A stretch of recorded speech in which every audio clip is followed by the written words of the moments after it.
Hi, അപ്പോൾ ഇതെൻ്റെ പുതിയ ചാനലാണ്. എൻ്റെ ആദ്യത്തെ വീഡിയോ ആണ്. എനിക്ക് യൂട്യൂബ് തുടങ്ങാൻ വേണ്ടി മാത്രം എനിക്ക് ഫോൺ വാങ്ങിച്ചത് എൻ്റെ അമ്മക്ക് വേണ്ടി എല്ലാം ഓക്കെ എന്ന് പറയുന്നത് അതിന് വേണ്ടി ഞാൻ ഈ യൂട്യൂബ് ചാനൽ ഡെഡിക്കേറ്റ് ചെയ്തു.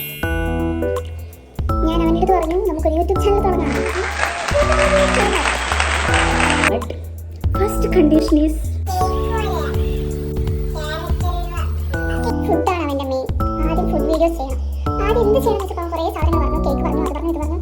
പക്ഷെ അതൊക്കെ ഭയങ്കര പണിയല്ലേ. ഞാനത് മടിച്ചു ചെയ്ത കാരണം തുടക്കത്തിൽ തന്നെ എനിക്ക് അത്ര എഫേർട്ട് ഇടാൻ താല്പര്യമില്ല. അതുകൊണ്ട് ഞാൻ പറഞ്ഞു ക്യാരറ്റ് ഹൽവ, അതാകുമ്പോൾ പാലും ക്യാരറ്റ് മാത്രം മതിയല്ലോ. ഞാൻ ഇതുവരെ ഉണ്ടാക്കിയിട്ടില്ല, ഫസ്റ്റ് ട്രൈ ആണ്. അപ്പം ക്യാരറ്റ് ഇവിടെ ഉണ്ടായിരുന്നു. അപ്പം ബാക്കി നമുക്ക് വേണ്ടത് പാല് വേണം, നട്ട്സ് വേണം, പിന്നെ പഞ്ചസാര വേണം. പഞ്ചസാര ഇവിടെ ഉണ്ട്.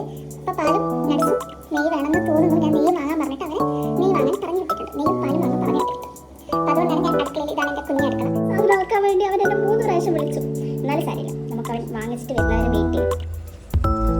സാധനമൊക്കെ വാങ്ങിച്ചിട്ട് വന്നിട്ടുണ്ട്.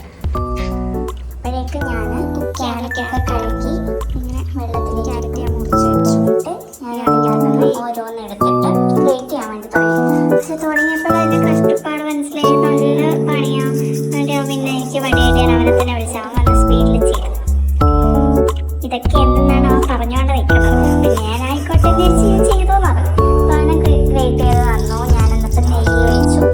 കിട്ടിയ പാത്രം എടുത്ത് ഗ്യാസിൽ വെച്ച് നെയ്യ് ഒഴിച്ചിട്ട് നട്ട്സ് സോട്ട് ചെയ്തു. എന്നിട്ട് ഈ ഗ്രേറ്റ് ചെയ്ത ക്യാരറ്റ് ഞാൻ ആ പാത്രത്തിലേക്ക് ഇട്ടിട്ട് നന്നായിട്ട് അതിൻ്റെ ആ ഒരു പച്ച സ്മെല്ലൊക്കെ പോകുന്നവരെ നല്ലോണം സോട്ട് ചെയ്തു. അപ്പോഴേക്കും അവൻ തളർന്നു. അവൻ മാങ്ങ കട്ട് ചെയ്യാൻ തുടങ്ങി.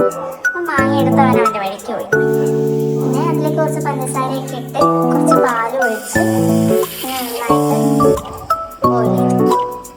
എന്നിട്ടതിങ്ങനെ ആ പാല് വറ്റി വരുന്നൊരു ടൈമിൽ കുറച്ച് ഏലക്ക അതിങ്ങനെ പൊടിച്ചിട്ട് അതിനകത്ത്